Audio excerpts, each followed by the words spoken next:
Miren, hermanos, hay veces que como cristianos no sabemos ni siquiera en dónde estamos parados. No sabemos si estamos al norte, al sur, en qué tiempo, en qué espacio, no sabemos en dónde estamos. En el primer punto que está de aquel lado, dentro de la geografía humana y económica, ustedes saben que la salvación viene de los judíos. ¿Se acuerdan del pasaje de Cristo y la samaritana? Ya han pasado por ese pasaje, saben que la salvación viene de los judíos. Cuando llega el Señor Jesucristo, se abre una nueva etapa de la salvación y Él instaura una nueva institución de alabanza y adoración que se llama la iglesia, que estuvo oculta durante mucho tiempo. Entonces se acaba la era del templo y los sacrificios y empieza una nueva era que se llama la iglesia. La palabra eclesia significa hablar desde dentro a los de afuera. Es lo que hacemos, la iglesia hace eso, llamar a los de afuera a salvación y arrepentimiento. Y la iglesia es baluarte y columna de la verdad. No es un circo, no es un salón para hacer chistes, no es una plataforma para proyectar a hombres en ninguna manera. Es solamente para predicar la palabra de Dios. Para eso es un púlpito que está en la iglesia. Entonces, llega el cristianismo, se abre esa etapa del cristianismo, y fue en Antioquía donde por primera vez a los discípulos se les llamó cristianos de acuerdo al libro de los Hechos. Nosotros somos cristianos, pero si ustedes ven ahí hay una división grande. Hay tres grandes grupos: los católicos, cristianos católicos. Esto yo ya lo he enseñado ahí en Tizayu, pero esto no es un repaso, para que se ubiquen los que no saben. Hay cristianos evangélicos como nosotros y cristianos ortodoxos. Los cristianos ortodoxos tienen tres divisiones: los africanos, los rusos y los griegos. Son un grupo grande, poderoso. Son cristianos, pero ellos no creen, no aceptan al Papa. Ellos tienen un patriarca, nada más. Luego vienen los católicos. Los católicos, si tienen un Papa, aceptan la adoración a la Virgen, a los santos y a los ángeles. Tienen ahí una jerarquía que son los cardenales, luego los obispos, sacerdotes locales y luego diáconos. Tienen una jerarquía bien estructurada ellos.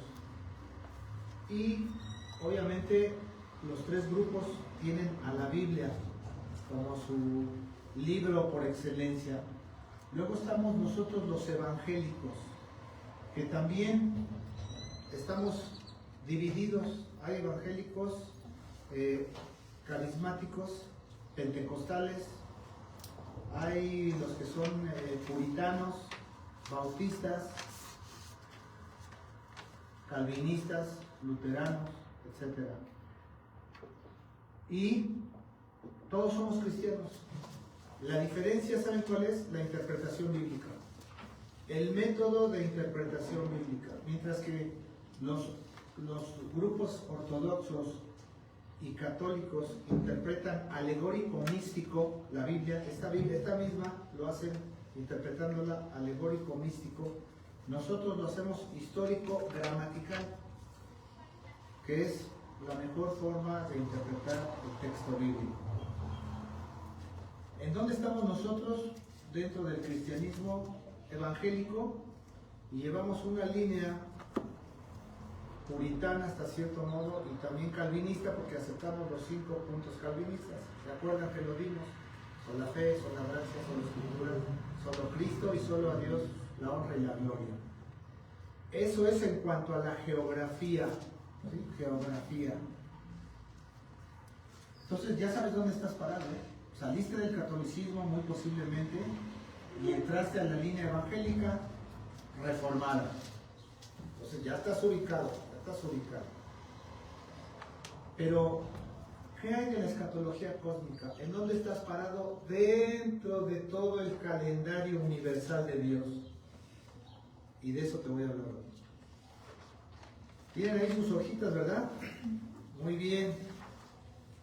Dice allá arribita, el principio, ¿sí? El principio de todas las cosas. Vamos a Génesis 1:1, ahí abran sus Biblias. Ahí vamos a empezar. Vamos a ir despacio, con calma. ¿Sí? ¿Están ahí conmigo? ¿Sí? Bueno. Génesis 1:1. Dice ahí, en el principio creó Dios los cielos y la tierra. ¿Sí? Hasta ahí, nada más esa cita. Se hace uno la pregunta, ¿qué tan al principio? En el mundo, también en la geografía, se nos enseñó en las escuelas que hubo eras geológicas y que tenemos miles y miles de años aquí en el universo. Y resulta que no. Que de acuerdo a la norma bíblica, de acuerdo a lo que nos dicen los eruditos, tenemos, si lo ves ahí, entre 6.000 y 10.000 años antes de Cristo. No más. No creas que ha habido 50.000 o 1.000.000 de años antes. No. En la historia de la humanidad no. Entre el 10.000 y el 6.000 se hizo todo el universo. Por eso dice ahí, en el principio creó Dios los cielos y la tierra. ¿Estás viendo ahí la palabra cielos? Primero, segundo y tercer cielo. Caray, o sea, no nada más hay un cielo, ¿no? Hay 3 cielos. ¿Cuál es el primero? Hasta donde alcanza tu vista, hasta la estratosfera. 100 kilómetros hacia arriba. Primer cielo. Segundo cielo, todo el universo conocido. Que no alcanzamos a ver el fin del universo, que es enorme, oscuro. ¿Cuántas galaxias hay? ¿Cuántos agujeros negros? ¿Cuántos cuásars? ¿Cuántos planetas? Una cantidad infinita. No alcanzamos a saber. Luego, el tercer cielo es donde está la presencia de Dios. El cielo existe. El cielo es real. Ahí está la presencia de Dios, Padre, Hijo y Espíritu Santo. Y luego dice, y la tierra, todo lo que hay, todos los seres que hay en la tierra fueron creados entre el 10.000 y el 6.000 antes de Cristo. Luego, ¿qué sucedió? Cuando dice aquí los cielos, también están incluidos los ángeles. Los ángeles son grandes protagonistas de la historia de la humanidad también. Es importante eso. La Biblia dice que hay principados, potestades, gobernadores y huestes. 4 categorías angélicas. Y ahí está. Todo esto que les estoy diciendo está en la Biblia. No les estoy dando citas. Estamos viendo un panorama de lo que es la escatología cósmica. Luego, si te fijas, allí hay una línea de tiempo. ¿Sí? Hay una línea de tiempo. Y antes del principio hay un símbolo que dice ahí en tu hojita que dice el infinito. ¿Sí? A eso se le llama la eternidad pasada. Hay una eternidad pasada. No hay nada escrito ahí. ¿Lo estás viendo? Sí. Ahí en tu hoja. No hay nada. Si hubo o no hubo, no lo sabemos.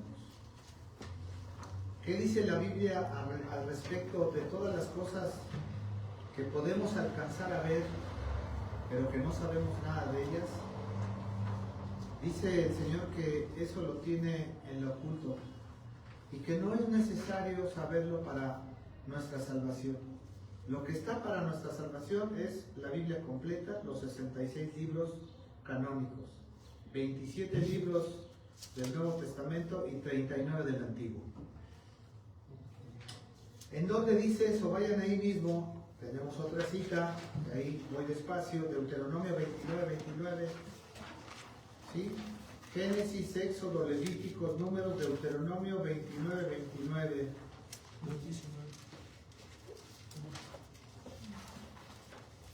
Ahí damos tiempo.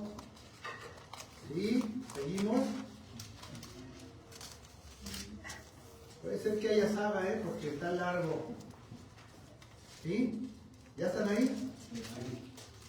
Las cosas secretas ¿Sí? ¿Lo están viendo? Pertenecen a Jehová nuestro Dios. Mas las reveladas son para nosotros y para nuestros hijos, para siempre, para que cumplamos todas las palabras de esta ley. Fíjate nada más. Entonces, hay dos categorías. La primera es las secretas, que no sabemos, pero que pueden ser reales, porque aquí están. Y las reveladas, que son los 66 libros del canon. Si está escrito, estoy obligado a obedecer. Nada de que yo no sabía, nada de que yo no sabía, nada de que no me dijeron, porque aquí está escrito. Entonces, ahí seguimos en esa línea de tiempo. ¿Qué pasa si vemos objetos voladores y no sabemos qué son? Pues, inmediatamente ahí nos vamos a Deuteronomio 29, no sabemos qué son. Mira, lo mismo puede ser un experimento científico de la NASA, lo mismo puede ser un demonio disfrazado ahí, tratando de desviar la fe de cada uno de nosotros, o un fenómeno que no conocemos. Hay muchas cosas en el universo que no conocemos, pero ¿para qué queremos saberlas? ¿Nos afecta? Si hay otros cabezones allá a 1000 años de distancia, no tienen salvación. Nosotros, Dios nos ha dicho que somos su especial tesoro, y eso es suficiente para nosotros. Suficiente. Ahora, ahí en esa línea de tiempo, hasta el año 400, hasta el libro de Malaquías, Antiguo Testamento, profeta menor, ¿sí? ¿Estás viendo ahí la línea de tiempo? Dice toda la historia que ha habido en este tiempo patriarcas, jueces, profetas, reyes y sacerdotes. También ha habido sacerdotes. ¿Cuánto tiempo? Pues nada más imagínate, 400 años ahí antes de Cristo, y desde el año 10.000 o 6.000, todo esto es la historia antigua de la humanidad. Es decir, desde Génesis hasta Malaquías, todo el Antiguo Testamento, los 39 libros que conocemos. Ahí está, tú ves el Génesis, que es el principio, la historia de la humanidad, la Torá. Luego ves la historia del pueblo de Israel, donde están los jueces, primera y segunda de Reyes, primera y segunda de Crónicas, y toda la historia. Luego vas a ver que hay libros sapienciales que también se escribieron en esas fechas. Algunos son muy antiguos, como el de Job, que incluso es más antiguo que el Génesis. Y luego todos los profetas, que tienen dos divisiones, mayores y menores, no porque sean de menor o mayor importancia, sino por el contenido, por el número de capítulos y versículos. Y ahí están los profetas, y también están los reyes y están los sacerdotes. Quiero que vayas a una cita que a mí me parece clave. Esta nos las enseñaron ahí en el seminario, pero es clave, la tienes que saber. Profetas menores, Amós 3:7. Amós 3:7.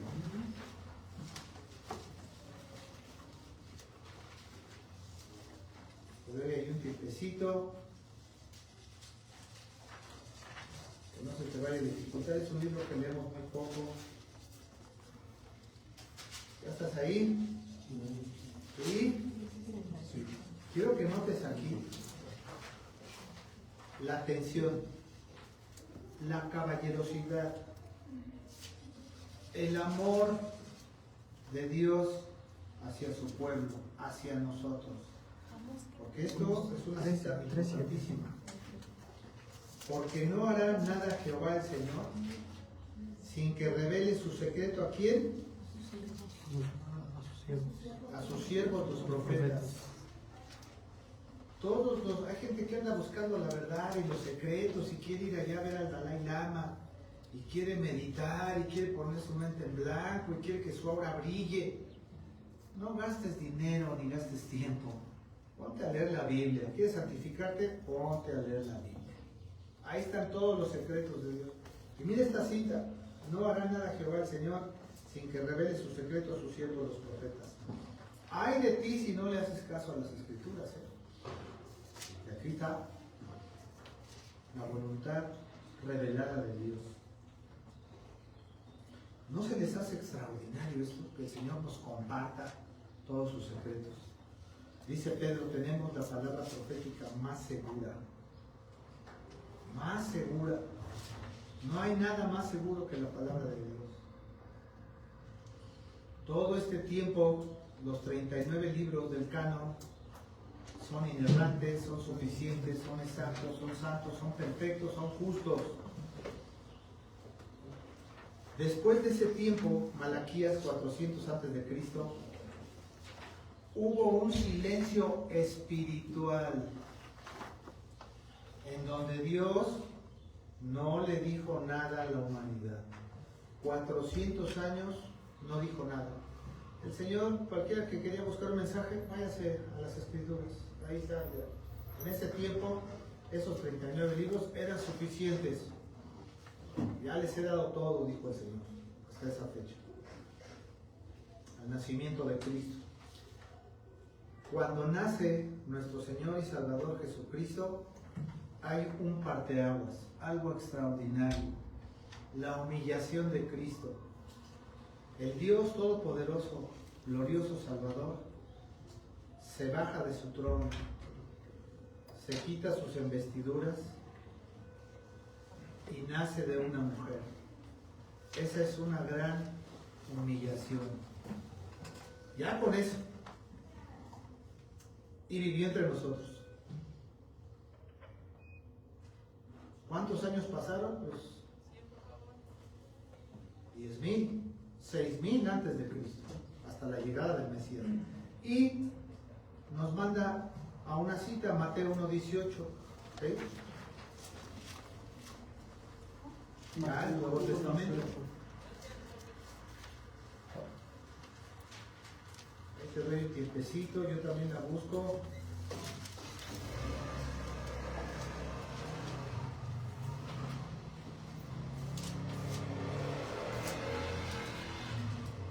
¿Están ahí? ¿Sí?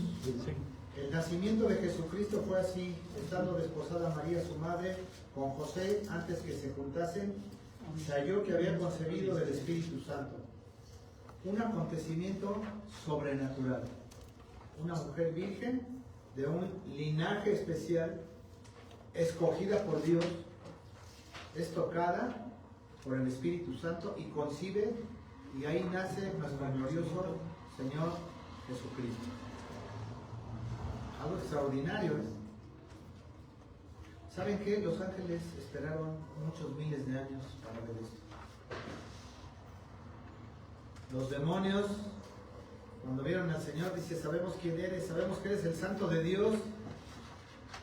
¿Qué acaso nos vienes a atormentar antes de tiempo? ¿Ya nos vas a mandar al infierno? Un acontecimiento extraordinario. Pero el mundo este acontecimiento lo ve como, cada año lo festejamos en Navidad. ¿Y cómo lo vemos? No lo vemos como lo deberíamos de ver. Vemos un pavo, vemos la sidra, vemos el vino, vemos la cerveza, vemos la comida y vemos quiénes van a venir. Vemos ahí una mesa, a veces hay casas hay hogares que están bendecidos y hasta 3, 4 platillos ahí en la familia, pero no vemos el cetro de la grandeza del nacimiento de nuestro Señor Jesucristo. No lo vemos. No vemos tampoco esa humillación. Dice ahí, repito, Mateo 1:18, el nacimiento de Jesucristo fue así, estando desposada María su madre con José, antes de que se juntase, se halló que había concebido del Espíritu Santo. Otro detalle importante, en el Antiguo Testamento hubo otro silencio espiritual entre la salida de Egipto y la entrada de Egipto. Viendo hacia atrás, 430 años. Ha habido 2 silencios espirituales. Dios no ha dicho nada. Ahí decía, había revelaciones, había visiones, pero solo había clamor, porque acuérdense que eran esclavos en Egipto. Se acaban esos 2 silencios, nace Cristo y luego nosotros entramos en una era que se llama la era de la iglesia, de esa nueva institución que estuvo escondida y que ahorita nosotros estamos militando en la iglesia. ¿Cuál es la orden que le ha dado Dios a la iglesia? La conocemos, la Gran Comisión. Marcos 16, 15, 16. Ahí adelantito.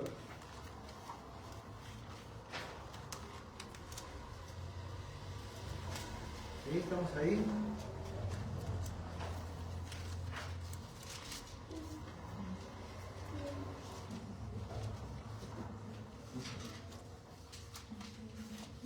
Y él les dijo: id por todo el mundo y predicar el evangelio a toda criatura. El que creyere y fuere bautizado será salvo, mas el que no creyere será condenado. Aquí se trata de creer. Los que ya hemos creído, se nos dice ir por todo el mundo y predicar el evangelio. ¿Cómo podemos predicarlo? Primero, como Biblias abiertas, nuestra conducta delante del mundo incrédulo. La otra, con citas bíblicas, mostrándole a la gente las palabras claves, los pasajes claves de las Escrituras, porque la Escritura es la que tiene el poder de convencer. No es el hombre, sino es la Escritura. Y la otra, asistiendo a la iglesia, que es baluarte y columna de la verdad, en donde por medio de prédicas y de estudios bíblicos bien trazados, con una buena interpretación bíblica, la iglesia va creciendo hasta la estatura de varón perfecto. Si la iglesia es baluarte y columna de la verdad, ¿por qué la hemos degradado? La hemos menospreciado. No le hemos dado el valor. En una iglesia, déjame decirte, que encuentras armonía con los hermanos, encuentras protección, se te apoya en oración y a veces cuando se puede, económicamente. Si es posible, el pastor o los diáconos te visitan en tu casa y te consuelan en tus debilidades, te ayudan y a veces pues están ahí contigo. Hay veces que no hay que decir nada, sino simplemente estar ahí con el hermano, con la hermana, acompañándolos a veces en un dolor muy profundo. Eso es muy común entre nosotros los creyentes. Pero no solamente la Grey puede humillar a la iglesia, sino también los que dizque predican la palabra. Cuando tú como pastor das un medio mensaje, un cuarto de mensaje, o transgiversas la escritura, o no la interpretas bien, corres el riesgo de recibir pérdida. Porque ¿cómo estamos construyendo este edificio de Dios? ¿Con oro, con plata, con piedras preciosas o con? ¿Cómo lo estamos haciendo? Hay una gran responsabilidad de los pastores, de los maestros de Biblia, de los diáconos. Pero la gente no toma en cuenta eso. Cada quien predica lo que se le pega la gana. Como nadie los supervisa y nadie los ve, pues, prediquen lo que quieran. Y entonces vamos a ver que las iglesias se han convertido en club de optimismo, centros de entretenimiento, un pasarrato, ¿sí? Así como viste bien, un pasarrato. ¿Y qué están dando las iglesias en escuelita dominical? A veces puros cuentitos, a veces creen que nada más es, pues, vamos a Recortilandia, van a recortar y a pegar. No, no van a Recortilandia, ¿eh? Estamos preparando a nuestros maestros de Biblia, pero muy bien, porque ahí es el semillero, es la próxima generación. Hay iglesias que no le están dando importancia a esa segunda generación que ya viene, nuestros hijos. Que den lo que quieran. No, no pueden dar lo que quieran. Las maestras tienen que estar supervisadas. Tenemos que revisar los estudios bíblicos para ver si están bien. ¿Qué hay del grupo de varones? ¿Qué hay del grupo de mujeres de la iglesia? ¿Puede ser cualquier cosa? No, no puede ser cualquier cosa tampoco. Tiene que ser un estudio bien trazado, porque vamos a estar ahí una hora estudiando y tiene que ser de clase mundial, para Cristo, para que los hermanos estén ahí no perdiendo el tiempo, sino aprendiendo. Todo esto que está haciendo la iglesia, incluso las misiones, porque la iglesia tiene misiones, ¿qué estamos haciendo? Debemos estar trabajando para el Señor. Nosotros estamos en ese periodo, dice ahí, la era de la iglesia, ¿lo estás viendo? Pero va a ser un tiempo y se va a acabar. ¿Cuánto tiempo? No se sabe, hasta que venga el Señor. ¿Y cuándo va a venir? Pues va a venir, pero ni los ángeles saben cuándo, ni nadie sabe cuándo. Hay señales nada más, pero vamos a ver cuáles son esas señales. Al final, cuando lleguemos a la hora, si hay alguna duda, ahí la vamos a ver, y si hay alguna aportación, también lo vamos a ver. ¿Cómo debes conducirte tú en la iglesia? Yo ya prediqué algo sobre eso, parece que el año pasado. ¿Cómo debes conducirte tú en la iglesia? Hazte tú esa pregunta. Tú ya la sabes. Si estuviste conmigo aquí el año pasado, ya la sabes. Si no, te la recuerdo. En santidad, en fidelidad, en puntualidad. Porque no es conmigo, es con Cristo. Tu compromiso es con Cristo, no es conmigo, es con Él. ¿Quién te va a dar salvación? ¿Yo? ¿Yo te la voy a dar? ¿Yo te voy a perdonar tus pecados? Yo no. Él, con Cristo es con el que te debes quedar bien. Debes de estar ahí al 100. En este tiempo de la iglesia no se sabe cuántos cientos o miles de años haya hasta el arrebatamiento. Va a haber un acontecimiento que se va a llamar el arrebatamiento. Es seguro que va a suceder, segurísimo que va a suceder. ¿Estás preparado para ir al mundo espiritual? Te hago yo esa pregunta. El tiempo es corto, hermanos. Por eso también la Escritura dice, hay que aprovechar bien el tiempo. ¿Cuánto puedes vivir? 100 años. Como anduvimos en el mundo incrédulo, vamos a bajarlo a 50. Y de esos 50 años, 25, porque en lo que éramos y no éramos, en lo que el Espíritu Santo nos convence, tienes 25 años de efectividad para ser un verdadero creyente. Pero vamos a bajarle a 12 porque la mitad duermes. ¿O no? Mis cuentas me fallan. Sí, ayer yo estaba pensando y dije, fíjate, pero voy a ser generoso. 15 años en Cristo. ¿Se te hace mucho tiempo? Hay que aprovechar bien el tiempo y hay que meterle velocidad, ¿eh? Nada de que, para el 2028. Para el 2028, no, esto ya es para mañana. Tiene que ser de inmediato tu crecimiento, porque hay poco tiempo. Entonces, este tiempo de la iglesia hay que aprovecharlo muy bien. ¿Qué va a suceder? Dice ahí el arrebatamiento, ¿lo estás viendo? El arrebatamiento que yo estoy proponiendo ahí es antes de la tribulación. Si lo ves, hay un espacio ahí antes de la tribulación, dice ahí arriba, la gran tribulación, ¿lo estás viendo? Ahí en tu hoja. Antes viene el arrebatamiento. ¿Por qué te estoy diciendo antes? Porque de acuerdo a los maestros de Biblia, a lo que hemos aprendido, a la mayoría de esos maestros de Biblia, dicen que los verdaderos creyentes no vamos a pasar por la gran tribulación, vamos a ser arrebatados. Es una promesa que está ahí en la Biblia y vamos a verla. Apocalipsis 3, 10, 13. Vete ahí al último libro. Esto es motivo de darle gracias a Dios, ¿eh? No vamos a pasar la gran tribulación.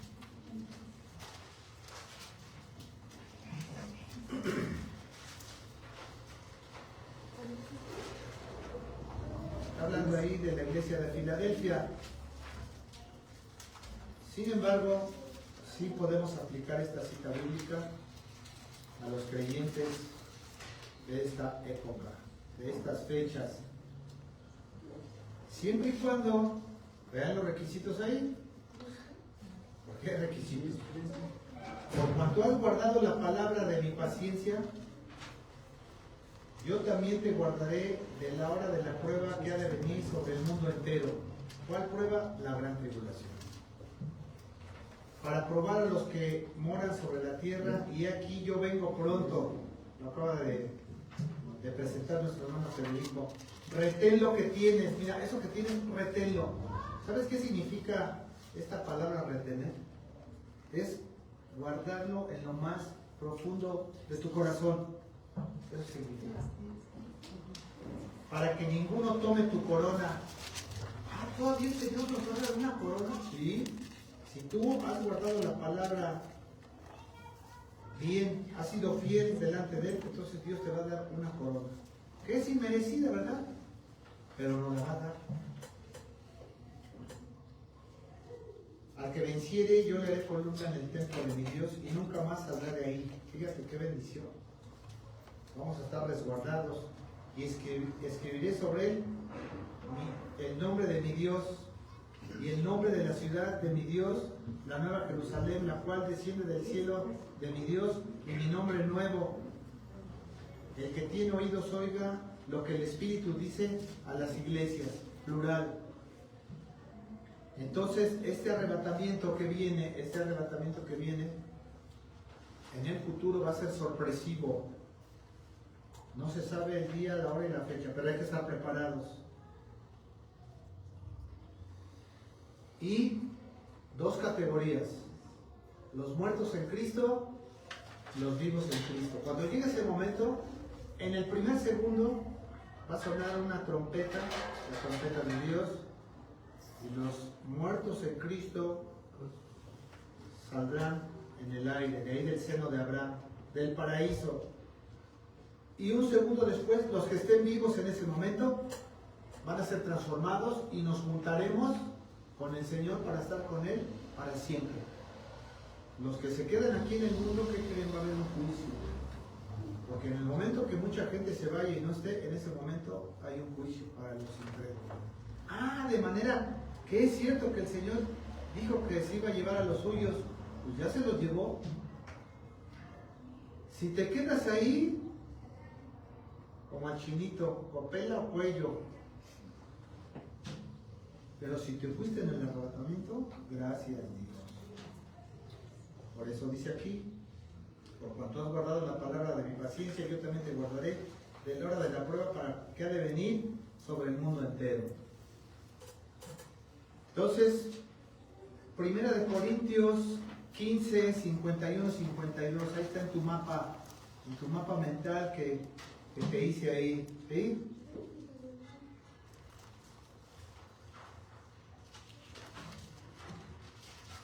Regrésate un poco, ahí está 1 Corintios 15, 51, 52.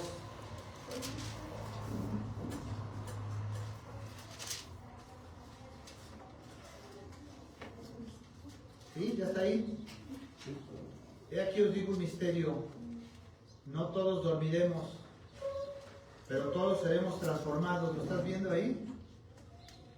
En un momento, en un abrir y cerrar de ojos, en un par de segundos, al final la trompeta, que se tocará la trompeta, y los muertos serán resucitados incorruptibles, y nosotros seremos transformados. Hasta ahí.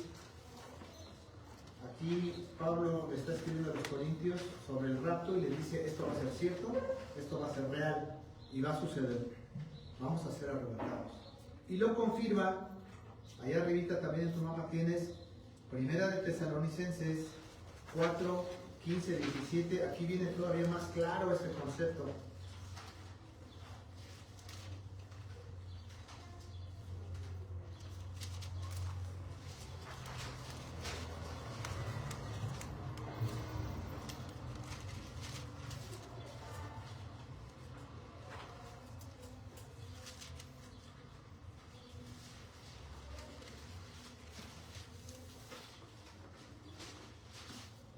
¿Sí?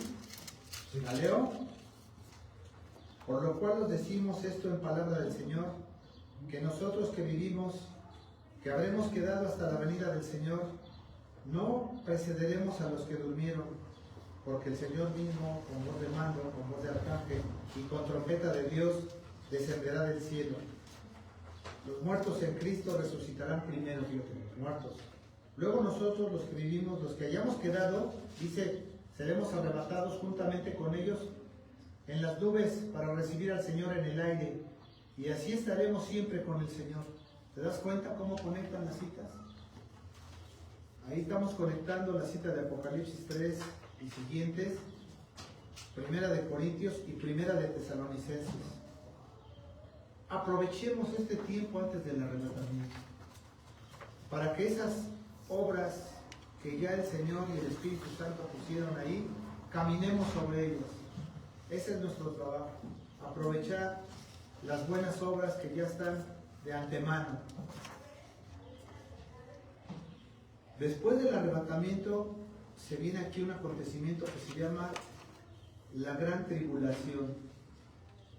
Ya no vamos a estar ahí nosotros, pero es un acontecimiento terrible que va a durar 7 años y lo va a tener que acortar el Señor por causa de los escogidos. ¿Se acuerdan lo que pasó con los judíos en la Segunda Guerra Mundial? ¿Sí se acuerdan? Todo lo que les hicieron, todas las atrocidades que hubo. Pues, de acuerdo a lo que dice la Escritura, eso va a ser como el kinder de lo que se viene. Dice que no va a haber una cosa tan espantosa como la gran tribulación. Y nos advierte el Señor, dice, pero antes de que llegue esa gran tribulación, va a haber señales. Algunas señales ya las hemos estado viendo. Nosotros estamos también en un periodo que la Escritura llama dolores de parto. Apenas dolores de parto. Todavía no se ve la totalidad, pero ya en países ya no se puede leer la Biblia, ya no se puede predicar, ya no puede haber iglesias, ya hay persecución sobre los cristianos. Algunas religiones ya persiguen a los cristianos, pero esto apenas es el principio de dolores. Cuando llegue la gran tribulación, simultáneamente nosotros los creyentes, mientras en la tierra está la gran tribulación, nosotros los creyentes vamos a ser juzgados, pero no para condenación, sino nuestro juicio va a ser de pérdidas y ganancias. Los llevo a una primera cita, 2 de Corintios 5:10, ¿ya la tienen? ¿Sí? 2 de Corintios 5:10, ahí la tienen en su mapa.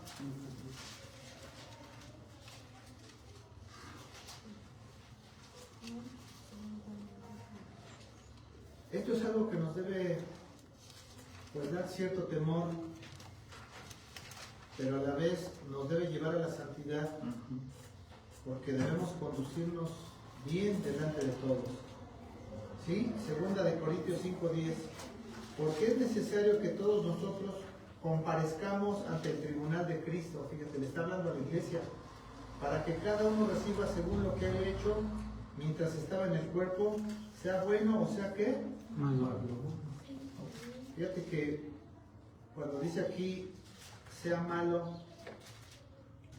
ningún cristiano se levanta en las mañanas y se estira y dice, ay, hoy quiero pecar grandemente, voy a ver cómo le voy a hacer y voy a ver si es posible, pues a ver si el Señor se sube y no me ve, entonces ya me quedo ahí.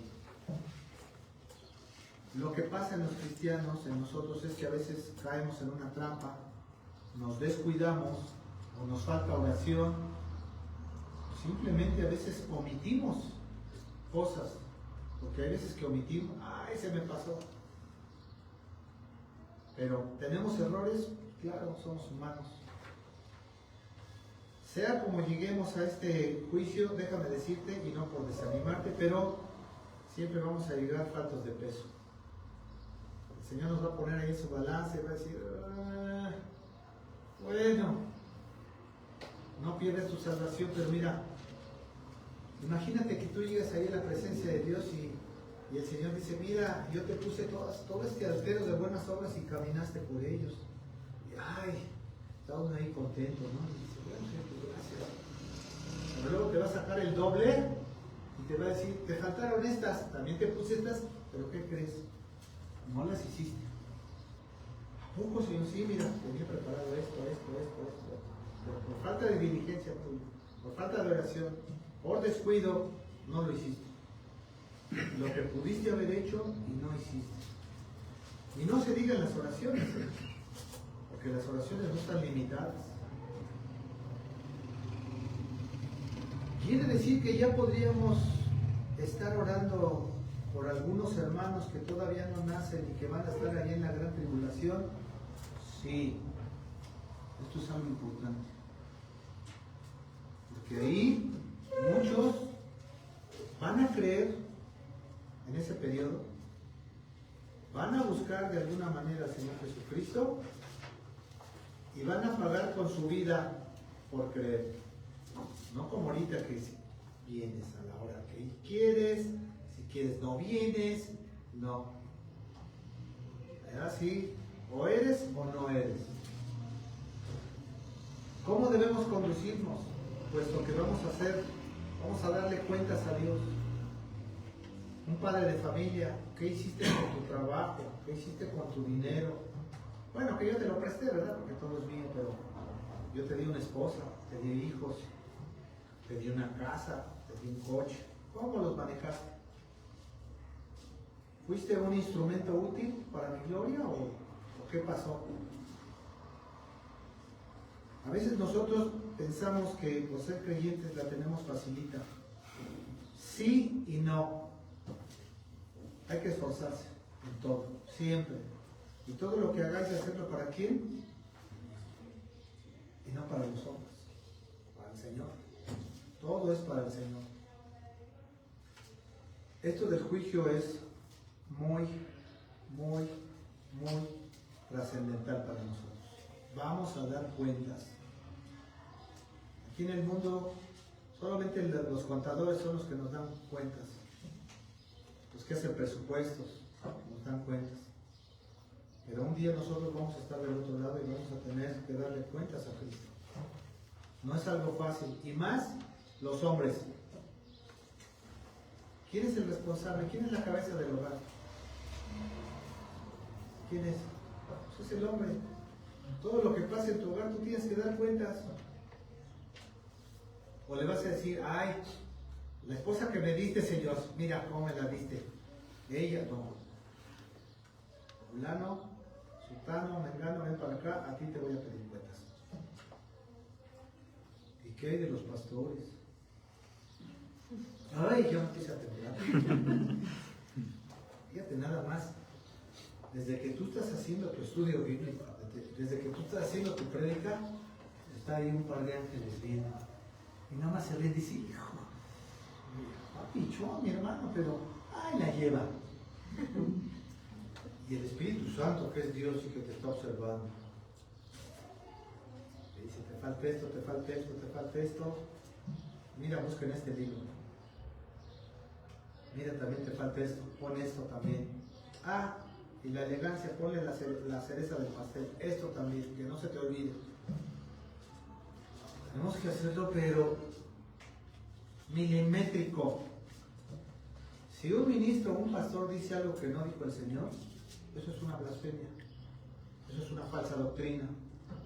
Y no se lleva a uno, ni a dos, ni a tres, se lleva a muchos con esa falsa doctrina. Por eso es que cuando damos un estudio bíblico o cuando vamos a dar una predicación, porque déjame decirte que hay quienes disfrutan cuando están haciendo una predicación, porque es a todo dar que tengas ahí todo tu arsenal, tienes ahí, pones todas tus traducciones de la Biblia, pones acá tu comentario, ya para eso oraste, para eso le pediste a Dios que te ilumine, te estás ayudando de ahí de la Biblia directamente, cómo está el contexto, el texto, lo que dice el hebreo, lo que dice el griego, y estás haciendo tu prédica y te estás gozando en el Señor. Pero a la vez hay un temor porque dices, ay, no voy a decir una cosa que no es. ¿Que es fácil? No es fácil. Yo los reto a cualquiera de ustedes a que traten de hacer un estudio bíblico en 8 días. Traten de hacerlo. No van a saber ni por dónde empezar. Se van a las concordancias. concordancias y van a ver como 200 citas bíblicas. Ah, hijo, y todas las tengo que revisar, todas las tienes que revisar. Para ver lo que dice antes y después. Y luego, palabras clave, griegas y hebreas. Ay, pero no tengo diccionario. Lástima, Margarito, acabas de perder 60 millones de pesos. Tienes que tener toda la herramienta para poder predicar. No es fácil. Y luego ya que lo estás haciendo, lo vas a armar. Vas a empezar introducción, cita base, aplicación. Entonces ahí es donde empiezas a llenar esos huecos. Y luego ya si le quieres ver elegante, pues voy a buscar a ver qué dice MacArthur. Ahora voy a ver qué dice Sproul. Ahora voy a ver qué dice Carballosa. Ahora voy a Lutero, voy a Calvino y doy un comentario de esto. Y cuando empiezas a hacer eso, pues ya te dieron martes, miércoles, jueves y ya estás en el viernes y apenas la estás armando. Ahora ya que la tienes así, me quedó bien bonita, mira. Ahora párese y predíquenla correctamente, trácenla. Sin el Espíritu Santo, Espíritu Santo, imposible. Se necesita mucha oración, se necesita mucho estudio, hermanos.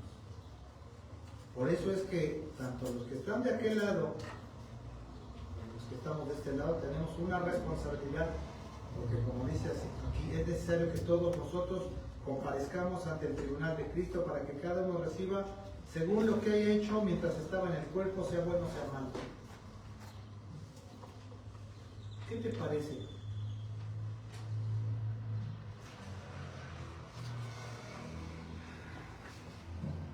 Hasta aquí le vamos a dejar.